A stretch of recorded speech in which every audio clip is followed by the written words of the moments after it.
Welcome to this first and introductory presentation in a series on the world of work-based learning. This series is intended to cover some basic principles of work-based learning and is aimed at a wide audience: students, academics, employers, and people in the workplace who want a deeper understanding of the learning opportunities from their day-to-day work. My name is Professor Stephen Gomez, Head of Work-Based and Placement Learning at the University of Plymouth, and I'll be guiding you through this series. As an academic, I have witnessed a dramatic expansion of interest in work-based learning in universities, and it is already having an impact on the way we look at higher education. It has caused us to relook at the nature of learning in all its different contexts, in formal education, social situations, and in the workplace. To rethink our ideas of who are our learners, and to address the needs of non-traditional learners. To reconceptualize academia, so it's recognized its responsibilities to industry, wealth generation, and social enterprise.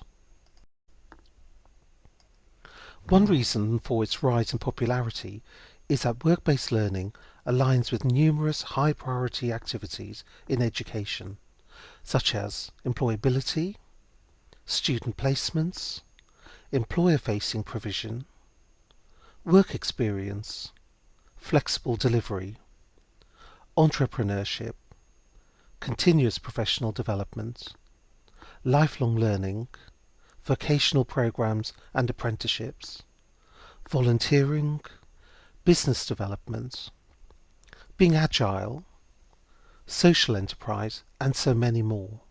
In fact, it is difficult to find an activity where work-based learning is not at play. When a term such as work-based learning is associated with so many diverse activities, it's not surprising then that no simple definition of work-based learning has been agreed. This is a bit of a disadvantage to anyone trying to get to grips with the subject of work-based learning. Often, a definition is where most people start exploring a subject, as it provides a conceptual framework within which to start making sense of that subject. So, in order to start building the conceptual framework, let's start looking for shared understandings about work-based learning. First of all, most people, including myself, would put the emphasis of work-based learning on the last word, that is, learning. Learning can occur in numerous contexts or domains.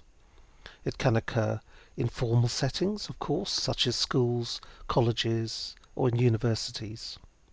Equally, learning can occur in social settings, informal situations, and in the workplace. In fact, anywhere where new knowledge, perspectives, and insights are generated. A goal of work-based learning activities is to maximize the learning opportunities that can be derived from the world of work. If this goal is achieved, people become more aware of their learning, they become more reflective practitioners, and by learning more, their work skills improve, and both they and their work prosper. Work-based learning is surrounded by numerous educational theories and pedagogies, and many of these will be explored in subsequent presentations. But we'll come on to these heavier, more academic aspects in due course. At the end of this particular presentation is some suggested reading, but as we get deeper into this subject, we'll be covering the pedagogic research underpinning work-based learning. For those with a less academic bent and more of a practical interest, then work-based learning is also for you. If you're trying to sell the idea of work-based learning to others, there are some compelling reasons. The benefits of work-based learning are numerous. It supports the knowledge economy, allowing industry to capitalize on the new knowledge generated by higher education, allowing it to remain ahead of the game and competitive in a global market. It improves employability by providing the skills needed by the graduate workforce. And it brings together theory and practice. And in many ways, theory and practice can be likened to the wings of a bird. Both are needed to keep it in flight. Work-based learning presents many challenges to academia and industry. The commercial world needs to be agile to be able to respond to their market rapidly and give their customers what they want. A company that doesn't change and respond would not survive long. On the other hand, universities gain their reputation from long-standing tradition.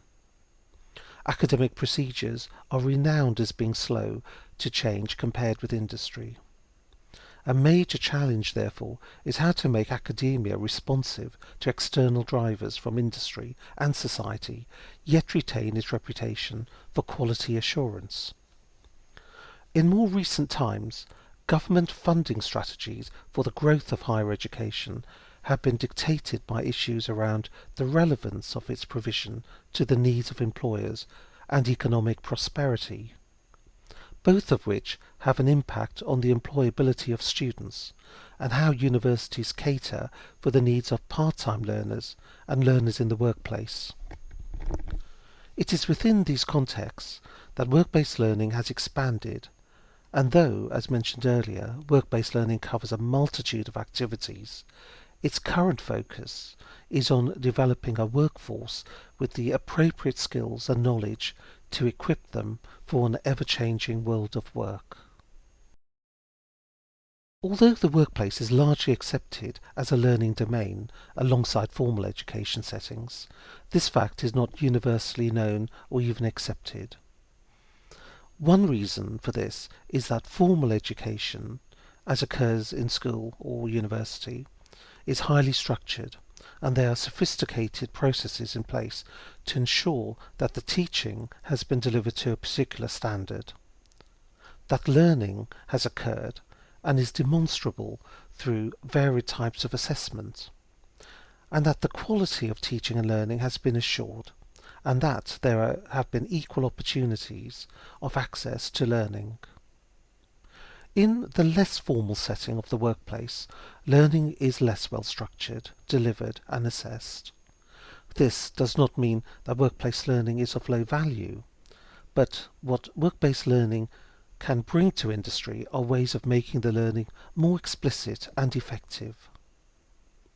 In the subsequent presentations in this series, we will look at professionalizing work through the award of academic credit, theories of learning in the workplace, and many more aspects of work-based learning will be covered. As this presentation has been produced for a wide audience, it's difficult to suggest literature to suit everybody's needs. In subsequent presentations, more specific suggestions will be given. One reference you do need to be aware of is Work-Based Learning, edited by David Bowd and Nikki Solomon. It was first published in 2001, but is still regarded as a seminal publication on work-based learning, and its subtitle, A New Higher Education, throws out a challenge to academia to recognise work-related learning within degree structures. It describes work-based learning as a three-way partnership between the work organisation, the learner and the university. It's also worth dipping into an independent review of higher education funding and student finance, called Securing a Sustainable Future for Higher Education. This is a report led by Lord Brown and published in October 2010. Leaving aside a major part of the review on student fees, there are many useful insights into the need to create knowledge, skills and values to underpin the needs of society and the economy. Work-based learning received a major boost from the recommendation that part-time learners should be treated the same as full-time students for the costs of learning, as it will allow non-traditional learners greater access to higher education. An excellent review can be found in Integrating Work-Based Learning into Higher Education, a Guide to Good Practice, produced by UVAC, the University Vocational Awards Council. In addition to covering the basics of work-based learning, it presents a number of case studies ranging from how to develop work-based learning modules to work placements to APEL, the recognition of prior experiential learning. I would welcome any constructive feedback on how to improve these presentations. If you have any suggestions on future presentations, or perhaps you'd like to produce some too for the series, then please get in touch.